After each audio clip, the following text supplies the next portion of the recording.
On nous fait un test son et si ça va pas, on refait. Bonjour Aurélien, là, à ta gauche. Anthony Clément de l'équipe. Tu es arrivé dans une drôle de situation en étant blessé à Clairefontaine. Est-ce que tu peux nous raconter ta course contre la montre pour être prêt? Est-ce que tu as douté justement de pouvoir être prêt pour cet Euro? Et qu'est-ce que ça a donné vendredi? Une course contre la montre, oui, c'est sûr. Quand j'ai su que j'étais blessé après le match retour contre le Bayern, automatiquement j'ai pensé à l'Euro au début de la compétition. Donc on a eu pas mal de discussions avec le coach, avec le staff médical, que ce soit à Madrid ou ici en sélection pour connaître les délais de cicatrisation. Mais dès le début, j'étais plutôt confiant parce que j'ai eu pas mal de discussions avec certains spécialistes qui m'ont dit que ça allait être possible. Donc aujourd'hui, je suis très content d'être opérationnel pour cette compétition. Bonjour Aurélien. Bonjour. Thomas Billet DNA. Avant toi, il y a eu pas mal de coéquipiers aussi à qui on a posé la question concernant l'actualité politique en France. Est-ce que toi, voilà, quelle est ta vision par rapport à ce qui se passe et les élections législatives? Et est-ce que tu penses que faire une action commune, collective, c'est nécessaire pour vous pour avoir un message fort? Une action commune dans quel sens?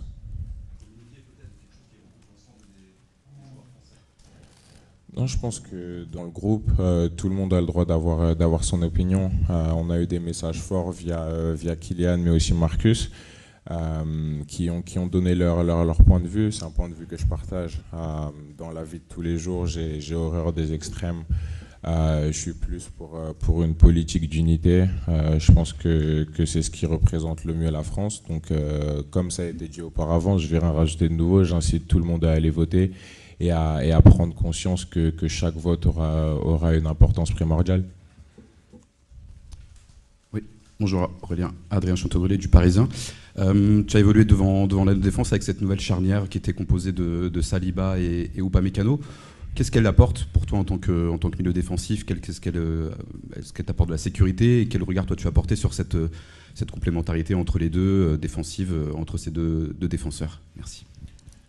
Ce qu'elle apporte, c'est déjà beaucoup de solidité, beaucoup de confiance à l'équipe. Je l'apprends à personne. On a la chance en équipe de France d'avoir des défenseurs centraux de très haut niveau. Ils évoluent tous dans les plus grands clubs du monde, donc forcément ça amène beaucoup de qualité à l'équipe. On n'a pas encore concédé de but dans cette compétition, donc ça montre notre solidité défensive et c'est en grande partie grâce à eux et aussi à notre gardien Mike qui fait un grand début de compétition. Bonjour Aurélien, Nicolas Paillard, InfoSport Plus, Canal+, au niveau des caméras.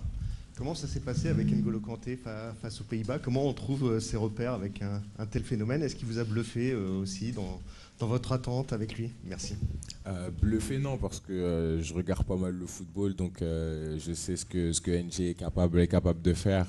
Il évolue encore à un très haut niveau, donc ça montre que le championnat saoudien est un championnat de bon niveau. Ça faisait longtemps qu'on n'avait pas joué ensemble, parce qu'au début quand j'ai effectué mes premières sélections, NG il était pas mal blessé, donc on n'avait pas forcément évolué ensemble, mais j'ai pris beaucoup de plaisir à évoluer avec lui. Je pense qu'on est complémentaires sur pas mal de points. Il a cette capacité à se projeter des fois à rester devant la défense, moi aussi, donc ça nous permet de varier nos rôles. Donc j'espère que ça va continuer à bien se passer par la suite de la compétition. Aurélien, bonjour. Désolé, c'est le matin. Donc, Aurélien, bonjour. Sur ta droite, Fabrice Lamperti, La Provence. Tu parlais de Mike Maignan un petit peu plus tôt. Est-ce que tu peux nous dire ce qu'il apporte au groupe au quotidien? Déjà, il apporte son leadership. Au-delà de ses qualités sur le terrain, il apporte beaucoup de leadership. C'est quelqu'un qui aime prendre la parole, que ce soit pour parler positivement, mais aussi pour donner des conseils à tous les coéquipiers. Voilà, c'est quelqu'un qui a beaucoup de charisme, donc forcément, c'est un leader naturel. Quand il parle, je peux vous dire que tout le monde l'écoute. Bien. Louis Vix, InfoSport Plus, Canal, votre capitaine un masque désormais. Alors vous n'étiez pas à l'opposition hier, mais est-ce que vous avez échangé avec lui sur ce nouvel outil qui est forcément différent et qui bouleverse, j'imagine, quelques repères? Et comment il se sent et à quel point il a envie de jouer? Je pense que tout le monde sait qu'il a énormément envie de jouer le prochain match. C'est une surprise pour personne. Au niveau du masque, je pense qu'il commence à prendre l'habitude du masque. Évidemment, il aurait préféré jouer sans masque, mais je pense que si on demande au doc, il ne va pas lui donner le choix. Mais ça ne va rien changer pour lui. On sait qu'il sera prêt à partir du moment où il sera sur le terrain. Il va nous apporter beaucoup de choses. Bonjour, ici Nicolas le gardien de Sud-Ouest. Pour revenir sur ta prépa un petit peu, est-ce que c'est l'objectif a toujours été le deuxième match? Est-ce que dès le départ vous vous êtes dit ça? Comment ça s'est fait un peu physiquement? Ça dépend pour qui. Non, l'objectif.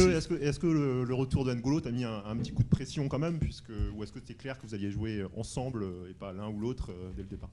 Alors, pour répondre à la première question, on a eu une discussion très rapidement avec le coach où on savait que l'objectif principal, c'était surtout de revenir prêt pour le deuxième match. Après, je me suis senti vite, très bien vite, pardon.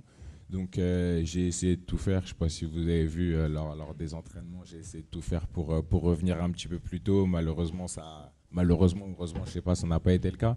Mais l'objectif était clair de revenir au maximum de mes capacités pour ce deuxième match. Et concernant N'Golo, très honnêtement, quand je regarde ses performances, je suis le premier content. Pourquoi? Parce que j'ai envie de gagner cette compétition. Pour gagner cette compétition, il faut que les 25 joueurs évoluent à leur meilleur niveau. Donc en ayant N'Golo à ce niveau-là, ça va forcément nous aider à gagner les matchs. Donc après, le coach aura des choix à faire. Et vous le savez mieux que moi, il va les faire. Donc on verra ce qui va se passer. Mais non, je reste confiant par rapport au groupe qu'on a, à toutes les qualités qu'on a pour pouvoir remporter cette compétition. Bonjour Aurélien, Baptiste Durieux pour RTL. Tu parlais de Kanté, est-ce que tu peux nous parler de Rabiot également qui fait un bon début de compétition? Et deuxième question fondamentale, comment va ton chien? Merci beaucoup. C'est la meilleure question depuis le début. Adri, comme vous le voyez, comme tout le monde le voit, il effectue un gros début de compétition.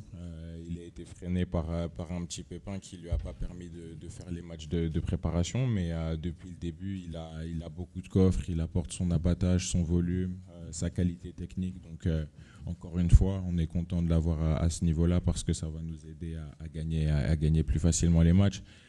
Concernant mon chien, écoute, j'ai pas eu la possibilité de parler avec lui, étant donné que quand je lui pose des questions, il me répond pas. Mais non, j'ose espérer qu'il aille bien, et puis j'espère que je le verrai le plus tard possible. Bonjour Aurélien, ici Yves Leroy pour Journal Équipe. Vous parlez beaucoup de vos coéquipiers, je suis désolé, mais on a vu Antoine Griezmann qui a raté 2 grosses occasions et un peu moins rayonnant que d'habitude sur le début de la compétition. Comment il va? Comment vous le trouvez? Comment vous l'entourez aussi dans ce moment-là? Bah écoutez, il va bien. Hein. Je pense qu'il a peut-être un peu mal dormi parce que hier il a perdu à Touquet contre Kylian. Donc ça va pas bien, mais non, il va bien. On sait il le sait qu'il a raté des occasions, mais ça va encore arriver, ça arrivera tout le temps. C'est un joueur primordial pour nous. On sait que c'est le dépositaire de notre jeu, c'est par lui que passent tous les circuits de passe, donc il a cette responsabilité-là, mais c'est un joueur exceptionnel, il a démontré tout au long de la saison, il le démontre encore au quotidien, donc RAS. Oui Aurélien, Julien Froment pour France Info. Vous n'avez pas encaissé de but encore, vous n'avez pas marqué non plus.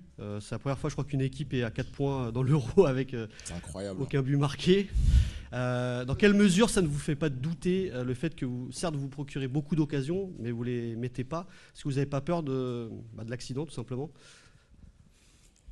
J'ai envie de faire le parallèle sur notre pré-saison avec le Real. On était un peu dans la même situation où on se créait beaucoup d'occasions, mais on ratait pas mal. Et puis au final, on a vu ce que ça a donné pendant la saison. Donc j'espère que ça va se passer de la même manière.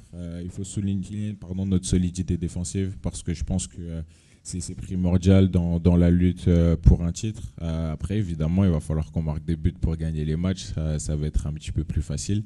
Mais on ne doute pas par rapport à ça. Comme je l'ai dit, le plus important, c'est de se créer les occasions. Maintenant, il va falloir aussi qu'on les mette au fond pour nous faciliter la tâche. Mais je pense que 0 but marqué, 0 but encaissé, 4 points, c'est peut-être jamais arrivé dans l'histoire du football, donc il faut qu'on profite de ça aussi.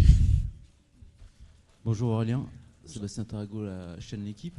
Tu peux avoir un intérêt personnel à la réponse à cette question, mais est-ce que tu considères que l'équipe de France est meilleure avec ces 3 milieux de terrain Bah oui, tous les jours. Si jamais tu t'enlèves de l'équation. Meilleure dans quel sens?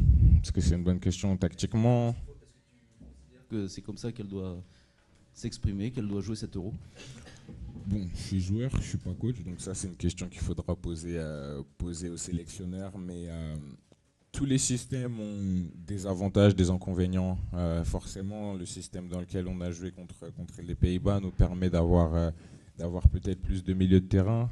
Qui dit plus de milieux de terrain dit peut-être plus de solidité défensive.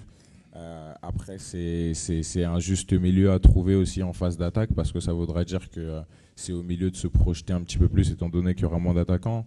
Le 4-3-3, pour diverses raisons, il offre aussi beaucoup d'avantages. Donc je pense qu'il n'y a pas de problème par rapport au système. Le coach sait qu'il y a beaucoup de joueurs qui aspirent à jouer. Après, comme je l'ai dit auparavant, ça va être à lui de faire ses choix et d'estimer, de faire une estimation du meilleur système qu'il peut mettre en place par rapport aux caractéristiques de l'adversaire, aux caractéristiques de notre équipe.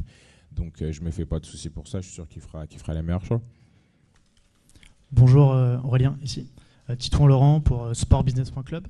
On connaît votre appétence pour l'entrepreneuriat, vous en avez parlé sur les réseaux sociaux dernièrement. Certains joueurs de l'équipe de France comme vous sont empreints de cette passion, je pense à Kylian Mbappé, Ibrahima Konaté notamment. Est-ce que vous en discutez entre vous dans le groupe? Est-ce que vous conseillez? Est-ce que ça vous occupe aussi? Parce que les journées peuvent être longues, surtout si la compétition peut être amenée à durer. Déjà, c'est vrai que les journées sont un peu longues parce qu'on a un entraînement. Après, il y a beaucoup de travail en salle, le travail individuel, etc. Mais concernant l'entrepreneuriat, c'est quelque chose qui m'a toujours parlé.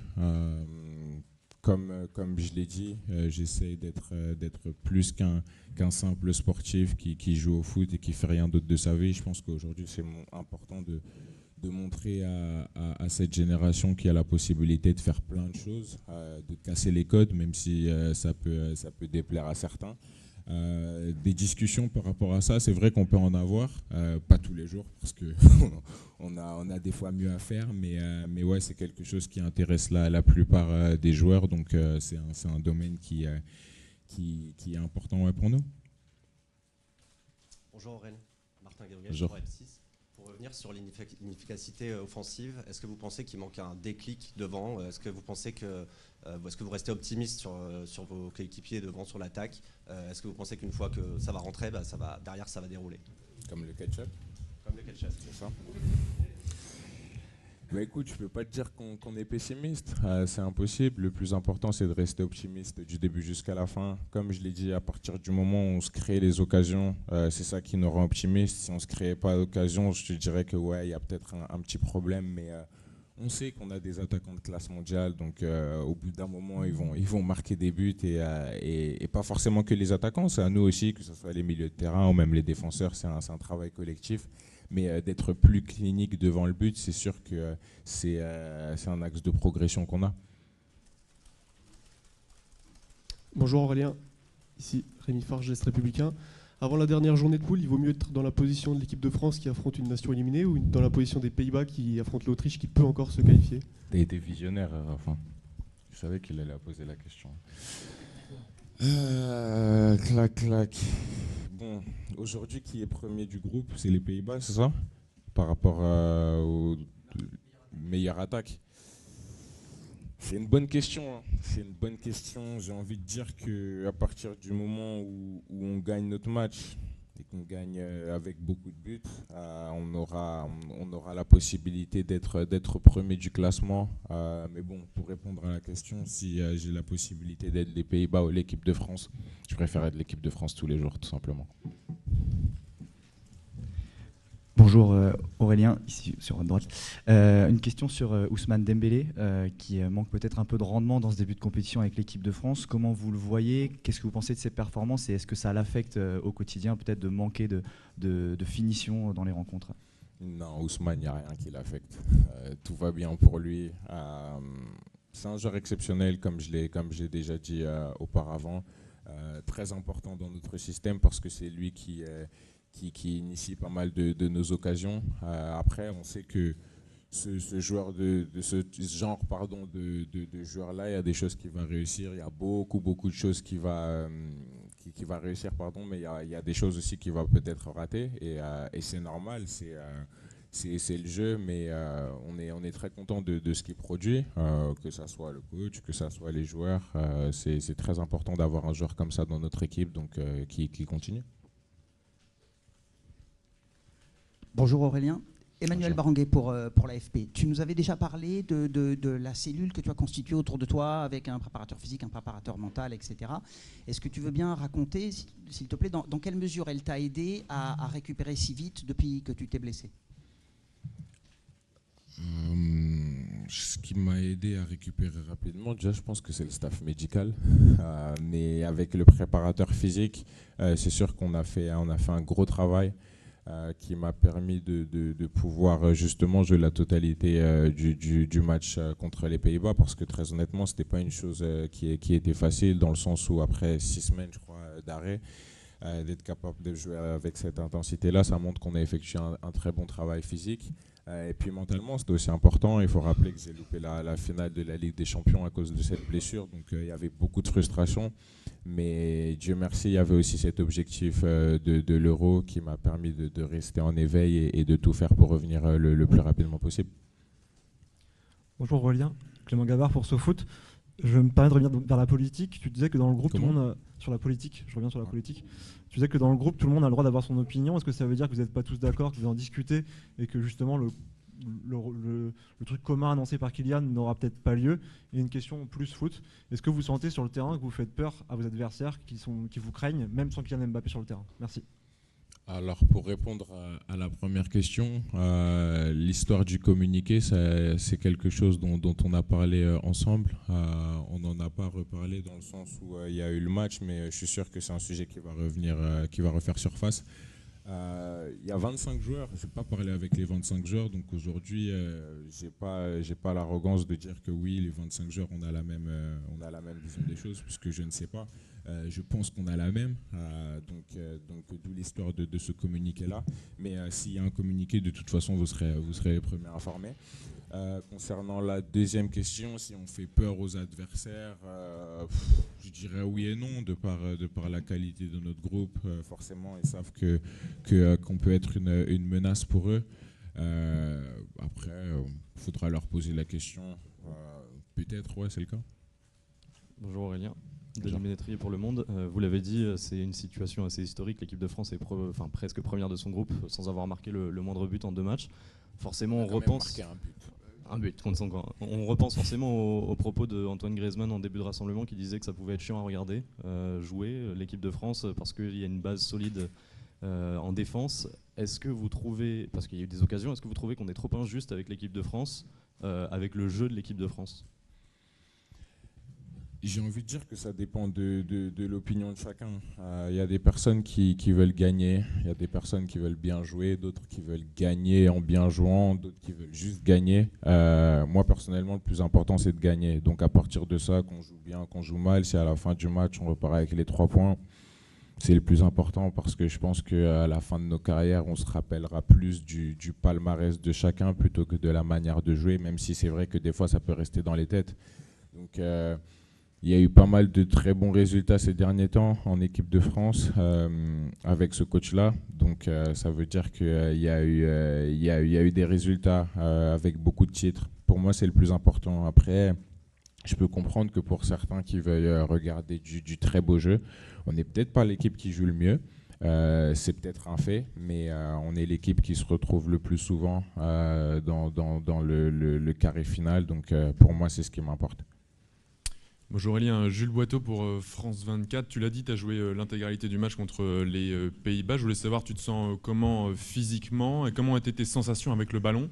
Et tu dirais aujourd'hui, tu es à combien de pourcents de ton plein potentiel? Merci.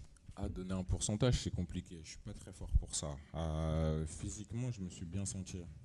Forcément, je vais continuer à monter en puissance au fur et à mesure de cette compétition, parce que après 6 semaines d'arrêt, on ne peut pas revenir et déjà évoluer au maximum de son potentiel, même si on peut déjà évoluer à un très bon niveau. Donc forcément, j'ai énormément confiance en ma capacité à monter en puissance et à aider au maximum l'équipe pour cette compétition. Bonjour Aurélien, c'est Lassana Camara de Africa Football United. Vous avez réussi à être structuré. J'ai constaté qu'autour de vous, vous avez un diététicien, vous avez quelqu'un qui s'occupe de l'analyse vidéo, vous avez quelqu'un qui s'occupe de la préparation physique, et vous avez réussi à dompter un chien qui s'appelle Osho chez vous à Madrid. Vous pouvez nous parler d'Aurélien? C'est qui ce joueur-là qui essaie de se battre, qui essaie de renverser la vapeur? Le joueur ou l'être humain? Le joueur et l'être humain. C'est difficile de parler de moi. Tu veux répondre à cette question? Je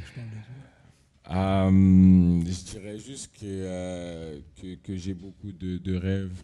J'avais beaucoup de rêves quand j'étais petit qui sont aujourd'hui devenus plus des objectifs. Mais le plus important pour moi, c'est d'être heureux au quotidien et de rendre heureux mes proches. Que ça soit dans le football, mais aussi dans la vie de tous les jours, d'essayer d'atteindre le maximum de mon potentiel, d'être la meilleure version de moi-même à chaque fois que je le peux. Et voilà, tout simplement, à partir du moment où je suis le plus heureux, c'est ce qui compte.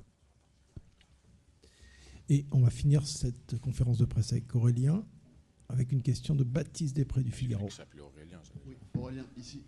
Baptiste. Tu disais que l'objectif, c'était le deuxième match dans la préparation. Quand est-ce que tu as appris, toi, ta titularisation? Et par rapport à ce que te demande Didier, par rapport à Adrien, par rapport à N'Golo? La titularisation, je l'ai apprise la veille du match. La veille du match, on en a parlé avec le coach. Donc forcément, j'étais content, parce que je ne voulais pas m'asseoir sur le banc. Mais concernant ce que le coach me demande, c'est plus ou moins la même chose. C'est de faire le lien entre l'attaque et la défense, d'apporter cette solidité défensive-là, que ce soit de par l'impact dans les duels, de par les récupérations de balles, mais aussi de me projeter quand le jeu le demande, de donner les meilleurs ballons possibles à nos attaquants. Donc comme je l'ai dit, que ce soit Adrien, que ce soit NG, Kama, Youssouf, Warren, tous les milieux qui sont là, on a tous des capacités et des qualités différentes, ce qui nous permet d'avoir beaucoup d'homogénéité dans le milieu du terrain, donc on a ce qu'il faut. Merci Aurélien. Merci.